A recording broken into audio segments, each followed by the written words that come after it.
Ele está agitado. Não consegue ficar quieto, pensou Chris. Quero lhe falar algo sério, disse.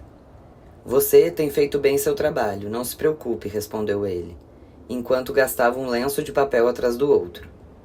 É justamente sobre isso que quero lhe falar, insistiu Chris. Não vim aqui para fazer um trabalho.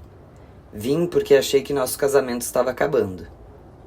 Ela também está sentindo isso, pensou ele, mas continuou concentrado em sua tarefa. Sempre respeitei sua busca espiritual, mas tenho a minha, disse Chris, e vou continuar tendo. Quero deixar isso bem claro. Vou continuar indo à igreja. Também vou à igreja, disse Paulo. Mas isso aqui é diferente, você sabe. Você escolheu essa maneira de comunicar-se com Deus, e eu escolhi outra. Sei disso, e não quero mudar. Entretanto, ela respirou fundo porque não sabia qual seria a resposta dele.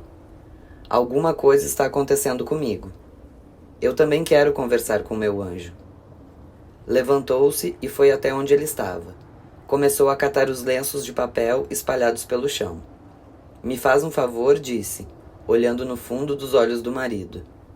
Não me abandone no meio do caminho. O posto de gasolina tinha uma pequena lanchonete na parte dos fundos. Sentaram-se perto da janela de vidro.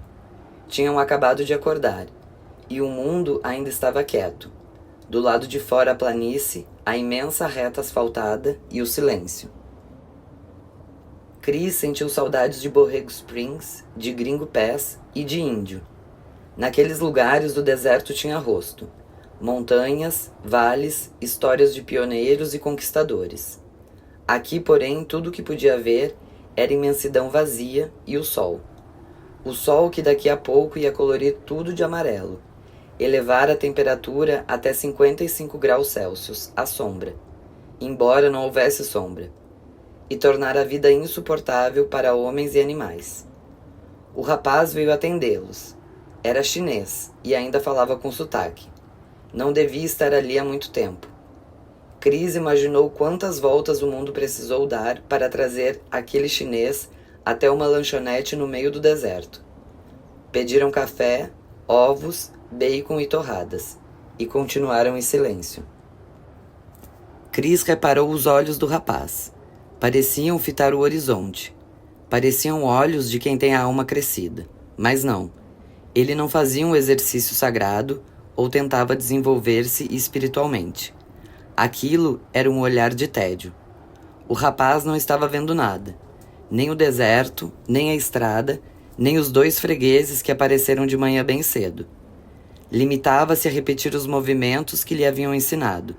Colocar o café na máquina, fritar os ovos, dizer, posso ajudá-los?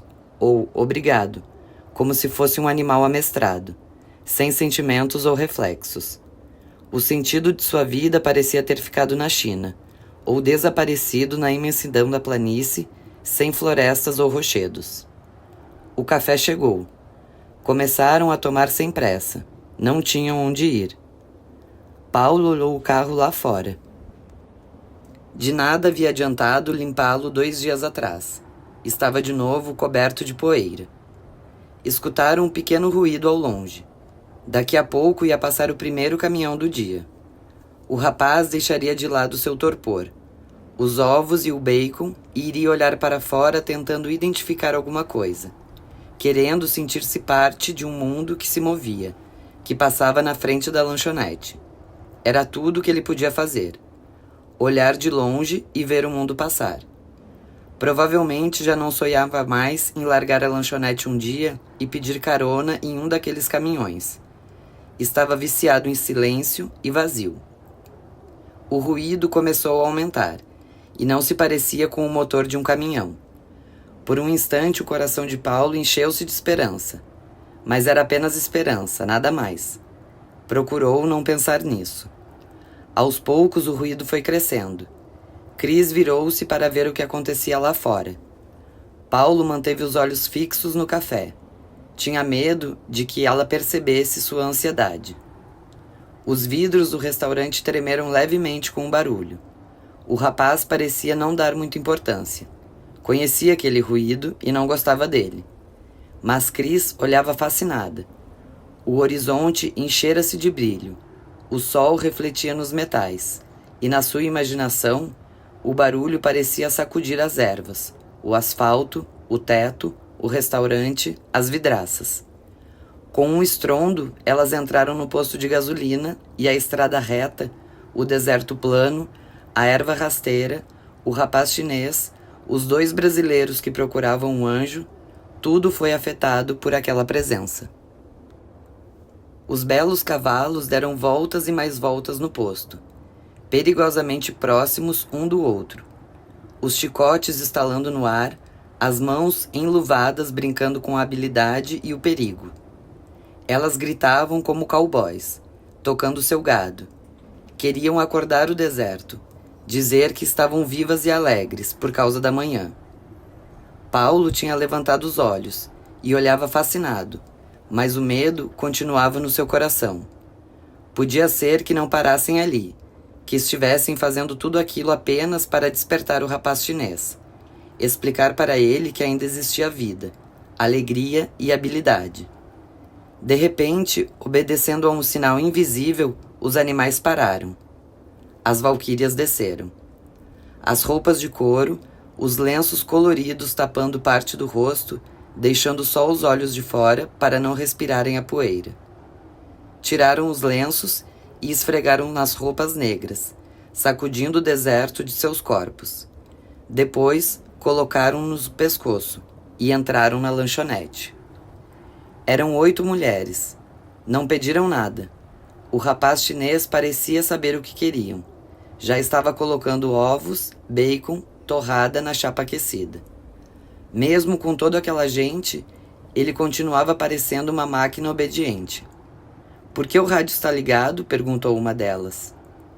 A obediente máquina chinesa foi até lá e ligou o rádio. "Aumente", disse a outra. O robô chinês colocou no volume máximo. A sensação era que, de repente, o esquecido posto de gasolina havia se transformado numa discoteca de Nova York. Algumas das mulheres acompanhavam o ritmo com palmas, enquanto outras tentavam conversar aos gritos, no meio daquela barulheira toda. Mas uma delas não se movia, não se interessava pela conversa, nem pelas palmas, nem pelo café da manhã. Fixava o olhar em Paulo. E Paulo, apoiando o queixo com a mão esquerda, sustentava o olhar na mulher. Cris também olhou para ela. Parecia ser a mais velha, com os cabelos ruivos, encaracolados, compridos. Sentiu uma pontada no coração. Alguma coisa estranha, muito estranha estava acontecendo, embora não soubesse explicar. Talvez o fato de ter olhado o horizonte todos aqueles dias, ou treinado sem parar a canalização, estivesse mudando a maneira de ver as coisas à sua volta. Os pressentimentos estavam presentes e se manifestavam. Fingiu não notar que os 2 se olhavam, mas seu coração dava sinais estranhos, e não sabia se eram bons ou ruins. Tuque estava certo, pensava Paulo. Disse que seria muito fácil estabelecer contato com elas. Aos poucos, as valquírias foram percebendo o que se passava. Primeiro, observaram a mais velha, e acompanhando seu olhar, viram a mesa em que Paulo e Cris estavam sentados. Já não conversavam mais, e não acompanhavam com o corpo o ritmo da música. "Desligue o rádio", disse a mais velha para o chinês. Como sempre, ele obedeceu. Agora, o único ruído que se podia ouvir era o dos ovos e do bacon fritando na chapa. A mais velha levantou-se e dirigiu-se até a mesa. Ficou em pé, ao lado dos 2. As outras acompanhavam a cena. "Onde arranjou esse anel?" perguntou ela. "Na mesma loja em que você comprou seu broche", respondeu ele. Foi então que Cris notou um broche de metal preso na jaqueta de couro. Tinha o mesmo desenho do anel que Paulo usava no dedo anular da mão esquerda. Por isso ele estava com a mão no queixo. Ela já vira muitos anéis da tradição da lua, de todas as cores, metais e formatos, sempre na forma de uma serpente, o símbolo da sabedoria. Nunca, entretanto, vira um semelhante ao do seu marido. Uma das primeiras providências de Jota tinha sido entregar aquele anel, dizendo que assim ele completava a tradição da lua, um ciclo interrompido pelo medo. Era o ano de 1982, e ela estava com Paulo e Jota na Noruega. E agora, no meio do deserto, uma mulher com o broche, e o mesmo desenho. As mulheres sempre reparam em joias. "O que você quer?" tornou a perguntar a ruiva. Paulo também ficou de pé. Os dois se olharam, frente a frente. O coração de Cris apertou mais ainda. Tinha absoluta certeza de que não era ciúme. "O que você quer?" repetiu ela. "Conversar com meu anjo. E mais uma coisa." Ela pegou a mão de Paulo, passou seus dedos no anel e pela primeira vez havia um toque feminino naquela mulher. "Se você comprou esse anel na mesma loja que eu, deve saber como se faz", disse, com os olhos fixos nas serpentes. "Se não comprou, venda para mim. É uma bela joia." Não era uma joia. Era apenas um anel de prata, com 2 serpentes.